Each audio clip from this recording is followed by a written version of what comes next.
그래서 러셀 2000까지 물이 닿으면 우리 크립토 시장, 암호화폐 시장에도 유동성이 들어올 가능성이 매우 높다는 얘기죠. 15년도면 이더리움 해라고 말씀드렸었는데 아직 4분기가 남았잖아요.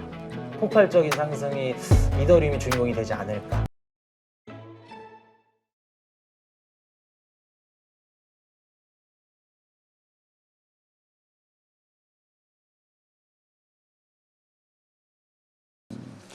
자, 지금 이렇게 좀 코인이 지지부진할 때 계속해서 치고 올라가는 게 지금 금이잖아요. 맞아요. 네. 자, 이 금 가격이 상승하는 것을 주의 깊게 봐야 된다 이런 말씀을 하셨는데 이유가 있을까요? 일단 지금 금 가격이 올라가는 거는 우리가 분석하신 분들도 많이들 헷갈려 하실 것 같거든요. 보통 금 가격이 전고점을 돌파하고 계속해서 상승이 나올 때는 국제적으로 좀 불안정하거나 뭐 정치적 불확실성 아니면 뭐 경제적 불확실성 아니면 지정학적 위기가 발생했을 때 안전자산에 포함이 되는 게 금이기 때문에 그때 금 가격이 많이 올라가요. 근데 지금 금 가격이 올라가는데 미국 증시가 연일 최고점을 달리고 있죠. 그럼 우리가 객관적으로 봤을 때 불확실성이 좀 큰 상황인가? 라고 봤을 때는 크지 않거든요. 그럼 우리가 금 가격이 올라가는 이유와 원인에 대해서 좀 찾아봐야 되는데 제 개인적인 생각으로는 지금 리플레이션 현상이 발생을 하고 있다고 생각을 하거든요. 리플레이션 현상이 이제 뭐냐면은 경기가 침체로 이제 접어들다가 정부에서 돈을 풀어서 양적 완화 기조로 돌아서면서 다시 경기가 회복하는 현상을 리플레이 현상이라고 말씀을 하거든요. 그래서 보통 정부에서 통화를 재팽창할 때 재팽창기에 발생을 해요. 그렇기 때문에 지금 현재 시점에서 그 리플레이션 현상이 발생을 한다고 하면 현금을 제외하고 나머지 자산들의 가격이 다 오를 수밖에 없는 이런 현상이 발생을 하거든요. 그래서 현금 제외하고 주식, 코인, 금 가격이 이렇게 올라가는 거죠. 그리고 실제로 트럼프 취임 이후에 전 세계 중앙은행들의 그 금리 수준을 보면은 가파르게 금리를 내렸거든요. 근데 지금 경제 공부를 하신 분들한테는 조금 의아하실 거예요. 물가도 높고 금리도 높고 연준이 지금 금리를 내린 지 엊그저께 지금 며칠 전에 내렸는데 어떻게 왜 전 세계 중앙은행들은 기조가 지금 다 양적 완화냐? 라고 살펴봤더니 지금 그 미국의 이제 보호무역주의 정책을 펼치고 있고 패러다임이 지금 양적 완화를 좀 가고 있다는 거죠. 그래서 중앙은행들이 지금 다 양적 완화를 하고 있고 돈을 풀고 있기 때문에 현금을 제외한 나머지 자산들, 뭐 주식, 금 이런 자산들의 가치가 계속해서 올라가는 리플레이션 현상 때문에 금 가격이 오르고 있지 않을까라고 생각을 하고 있습니다. 네. 자, 그렇다면 지금 말씀하셨듯이 금리를 내리고 많은 나라들이 그 경제 상황에 반대되는 어떤 조치들을 취한단 말이에요. 양적 완화를 하고. 이유가 있을까요? 일단은 가장 큰 게 이제 트럼프 정부의 핵심 정책인데요. 지금 트럼프 정부가 지금 하고자 하는 정책이 미국 우선주의고요. 거기다가 보호무역주의죠. 올해 상반기에 트럼프 대통령이 관세를 엄청 때렸잖아요. 그 관세를 때리는 거는 그 보호무역주의에서 가장 큰 무기죠. 도구로 쓰이는 게 관세거든요. 그럼 한번 생각을 한번 해볼게요. 트럼프 정부가 한국한테 관세를 때린다고 해볼게요. 그럼 한국은 뭐를 해야 되죠? 한국은 관세를 때린다 그러면은 관세율을 낮춰야겠죠. 그래서 미국이 20%를 때린다 그러면 15% 해줘, 10% 해줘, 낮출 겁니다. 협상을 통해서. 예, 그럼요. 그러면 이제 트럼프 입장에서는 쉽사리 안 낮춰주죠. 그럼 우리가 10% 낮춰줄 테니까 너네 뭐 해줄래? 미국에 공장 지어줄래? 아니면 미국의 에너지, 뭐 농산품, 무기 사줄래? 이런 식으로 이제 사줘야 되는 이런 무역 관계가 형성이 되는 거죠. 그 말은 즉슨 한국한테는 트럼프의 이런 무역 협상을 대응하려면 돈이 필요하죠. 돈을 찍을 수밖에 없는 구조로 돌아가는 거고요. 그래서 트럼프의 이런 보호무역주의로 인해서 전세 글로벌 국가들은 돈을 찍을 수밖에 없는 지금 형국에 와 있죠. 그리고 지금 가장 많이들 얘기를 하는 게 트럼프 대통령이 항상 입버릇처럼 얘기하잖아요. 뭐 EU나 뭐 한국이나 일본이나 너네 우리가 이렇게 군사적으로 보호해주는데 군사 보호비 명목으로 너무 적지 않니? 돈을 좀 줘야 되지 않겠니? 너네 만약에 돈 안 주면 우리 철회할게. 이런 얘기를 하게 되면 당연히 위기감이 들 거고 그러면 쓰지도 않아도 될 평소에 생각지도 않았던 국방비가 당연히 또 증가를 하겠죠. 그럼 독일 입장에서도 지금 헌법을 개헌하면서까지 국방비를 지금 더 찍고 있고 EU도 마찬가지고 그래서 쓰지 않아도 될 돈들을 지금 쓰고 있는 요 현실이 지금 양적 완화를 계속해서 불러일으키고 있는 거죠. 그리고 보호무역주의라는 게 지금 가장 큰 핵심이 뭐냐면 기존의 무역 관계가 좋았던 이런 친구 같은 국가들도 서로 등 돌릴 수 있다는 거거든요. 관계가 틀어지면 당연히 국방에 관련해서 관심이 더 올라갈 수밖에 없는 거고요. 그리고 경제 부분에 있어서도 좋을 수가 없죠. 그리고 저렴한 가격으로 수입을 했다고 하더라도 만약 사이가 안 좋다, 우리 블록에 형성되어 있지 않다, 그럼 비싼 가격에 들어와야 되기 때문에 고물가 그리고 경제 성장률은 떨어질 수밖에 없죠. 그래서 지금 EU가 대표적인 예인데 경제 성장이 좋지도 않은데 계속해서 돈은 계속해서 찍어요. 그러다 보니까 프랑스에 지금 정권이 다 갈려 있잖아요. 그렇죠. 프랑스든 뭐 독일이든 재정 적자 폭이 계속 늘어나면서 지금 일본이나 뭐 유럽이나 10년물 장기채 금리가 지금 역사상 최고치거든요. 그걸 이제 대변을 해주고 있는 거죠. 그래서 고물가 고금리인데도 불구하고 전 세계 글로벌 국가들은 돈을 찍을 수밖에 없는 상황에 놓여 있다. 이유는 트럼프의 보호무역주의 정책 때문에라는 거죠. 네. 자, 그렇다면 지난번에도 얘기하셨듯이 이제 암호화폐는 이 미국 증시와 함께 같이 봐야 된다. 네. 같이 방향성이 같이 움직인다라고 말씀하셨는데 이러한 것들로 인해서 계속 더 증시도 그렇지만 암호화폐도 더 좋아질 것이냐 4분기에 네. 아니면 이러한 것들로 어떤 위험한 상황이 올 것이냐 이거에 대해서도 지금 서로 논쟁들이 많이 있거든요. 어떻게 보세요? 4분기. 최근 단기적으로는 지금 나스닥이랑 암호화폐 시장이 지금 디커플링 된 상태거든요. 상관관계가 많이 깨졌고 저는 단기적으로 봤을 때는 다시 위든 아래든 상관관계가 다시 좀 높아질 거라 생각을 해요. 그리고 저는 좀 위로 갈 가능성이 높다라고 보거든요. 근거를 좀 말씀을 드리면 첫 번째가 이제 26년도 트럼프의 이제 중간선거죠. 내년 11월 달에 이제 중간선거가 예정이 되어 있는데 트럼프 1기 때를 좀 자세하게 보시면 2018년도에도 중간선거가 있었거든요. 네. 그때 이제 공화당이 상원을 다수당을 차지했고요. 하원은 민주당한테 뺏겼어요. 그러면서 이제 트럼프의 너무너무 힘든 이제 임기가 2년 동안 지속이 됐었죠. 왜냐면 트럼프 입장에서는 이제 중간선거 잘 해가지고 20년도 이제 바이든과 이제 대선 싸움에서 이겨서 연임을 할 생각이었거든요. 네. 연임을 하려면 감세도 해줘야 되고요. 그리고 오바마 케어 폐지해주고 그리고 인프라 투자를 해주면서 시장의 양적 완화를 해줘야 되는데 번번이 하원의 다수당이 그 민주당이었기 때문에 막혔어요. 그래도 상원을 이제 공화당이 가져가면서 탄핵이나 이런 것들은 막아왔지만 연임을 하는 데 있어서는 굉장히 역부족이었죠. 네. 트럼프 머릿속에는 지금 온통 중간선거의 가능성이 높아요. 왜냐하면 1기 때 실패했고 2년을 통으로 날려먹었기 때문에. 그럼 트럼프 입장에서는 2026년도 11월 달 중간선거에 사활을 걸어야 되고요. 그리고 미국의 이제 그 정치 캘린더, 선거 일정상 내년 1분기에서 2분기부터는 아무리 늦더라도 중간선거에 대비를 해야 되거든요. 네. 근데 중간선거에서 공화당이 이기려면 정답은 한 가지밖에 없죠. 양적 완화. 돈을 풀어서 국민들 행복하게 해주고 미국 주식도 띄워주고 그러려면은 내년 1분기, 2분기에 이제 시장의 유동성이 돌려면 아무리 못하더라도 최소 올해 4분기에는 양적 완화 정책이 펼쳐져야 된다는 거죠. 네. 그래서 지금 대표적인 두 가지 법안이 7월 4일 그 독립기념일날 그 승인됐던 감세 법안 있죠. 감세 법안이 승인이 됐고 그 감세 법안으로 인해서 이제 미국에 있는 기업들이 잉여 현금을 통해서 자사주를 매집하던가 배당주를 주면서 시장의 이제 유동성을 계속해서 지급해주고 있죠. 그리고 두 번째가 SLR 규제 완화인데요. SLR 규제 완화가 이제 미국에 있는 은행들이 자기 자본 비율만큼 뭐 국채나 이런 안전자산들을 담는 거거든요. 근데 그 SLR 규제 완화가 없어진다. 그럼 미국에 있는 은행들이 좀 더 국채를 많이 사주면서 시장의 유동성을 공급해 줄 수 있는 역할을 해주겠죠. 은행들이 돈이 좀 더 여유 있게 늘어난다는 건 시장에 있는 뭐 예대 마진도 마찬가지일 거고 유동성이 더 돈다는 얘기고. 그래서 20년도에 팬데믹 발생했을 때도 SLR 규제 완화가 됐었거든요.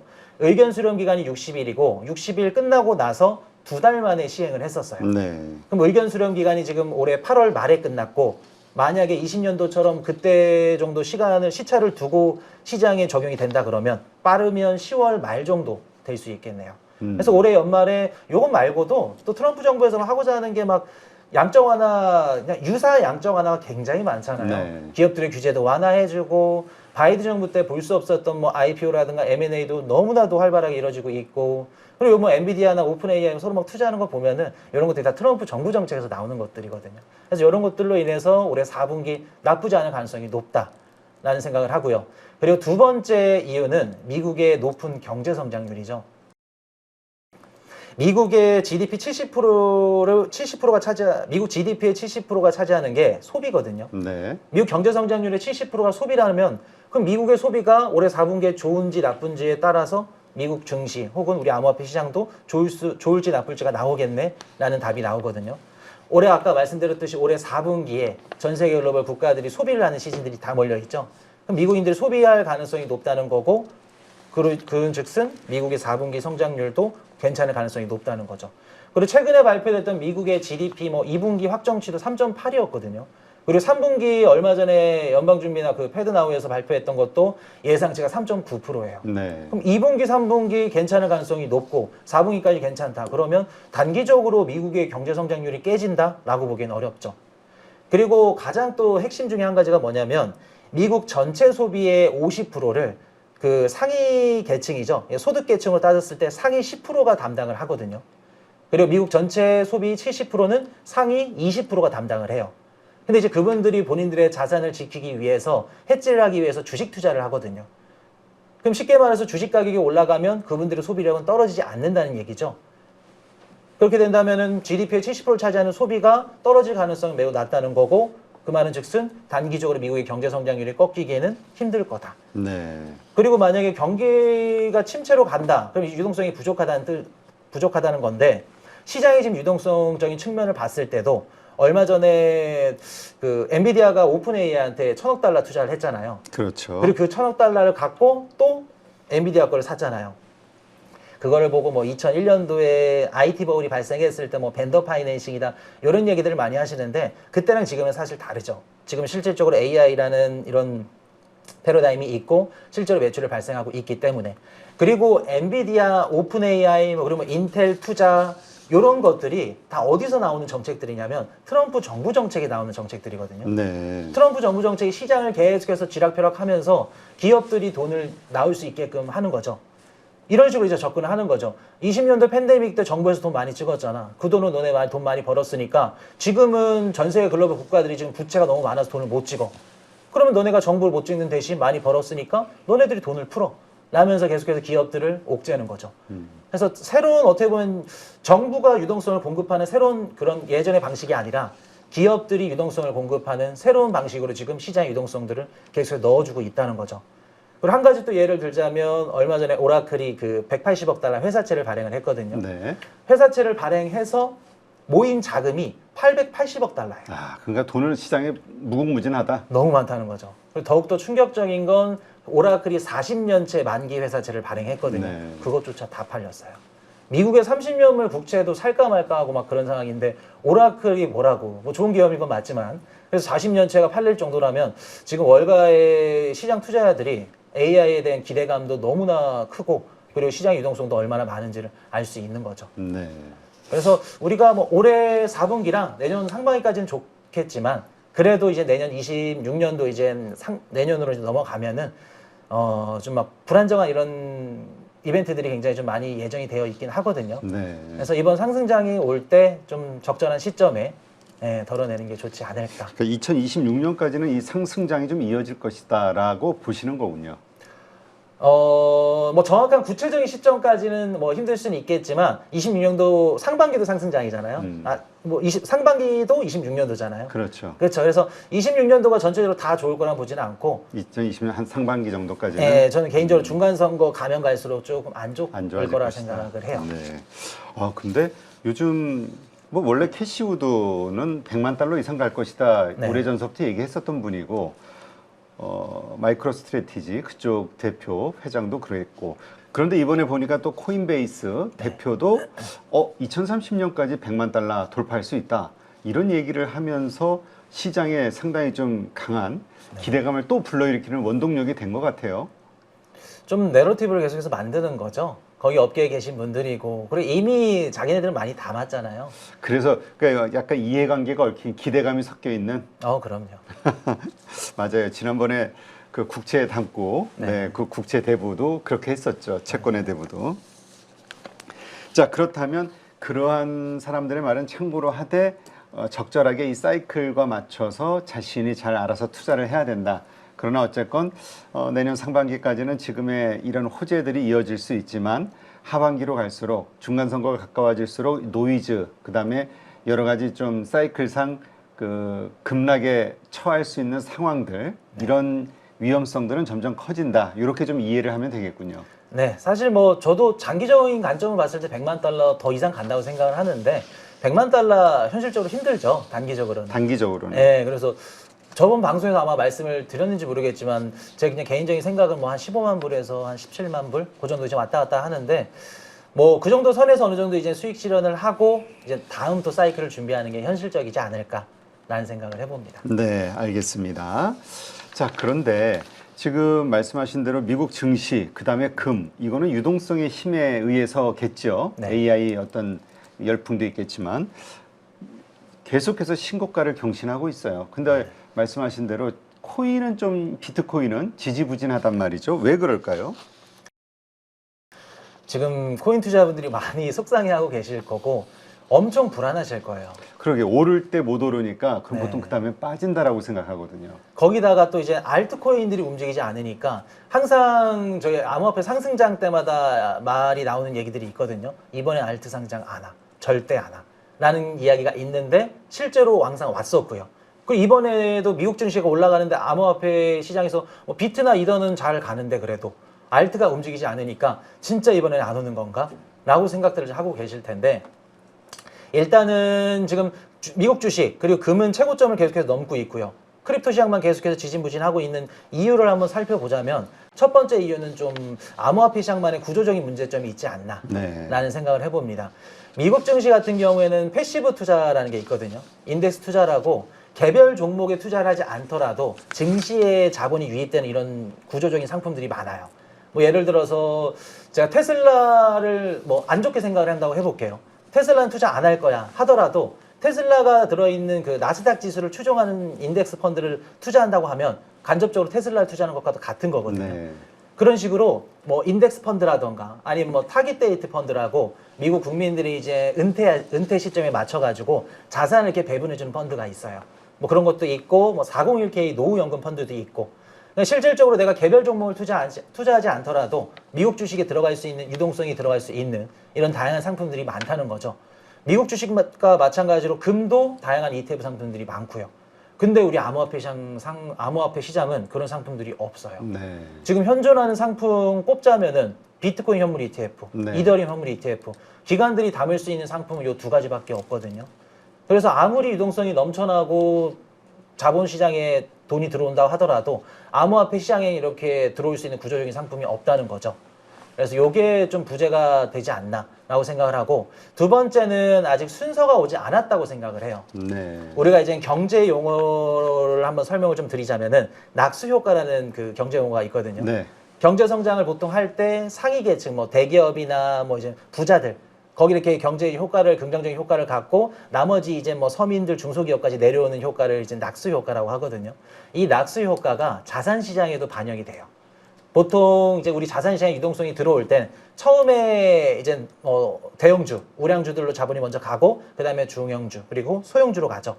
이해하기 쉽게 말씀을 이제 골짜기로 말씀을 드리면 물이 이제 비가 오잖아요. 물이 네. 떨어지면 가장 높은 골짜기에 물이 고이고 거기가 이제 나스닥, S&P 500, 우량주죠. 그 다음에 이제 중형 그 골짜기에 물이 다 넘쳐 흐르면 그 다음 이제 골짜기에 물이 차는데 거기가 이제 M7이 될 수 있겠죠.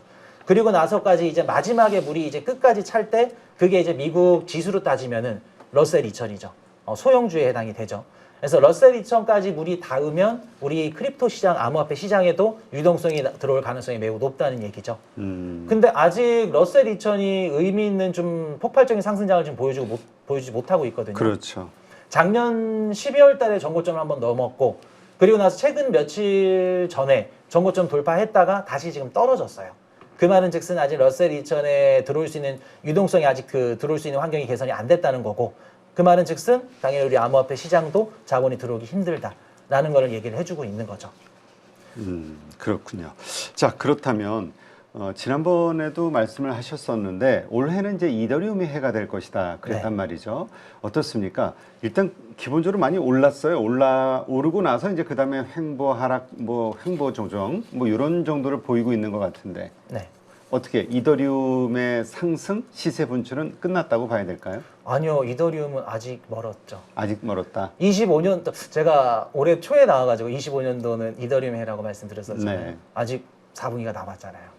폭발적인 상승이 이더리움이 주인공이 되지 않을까. 생각을 합니다.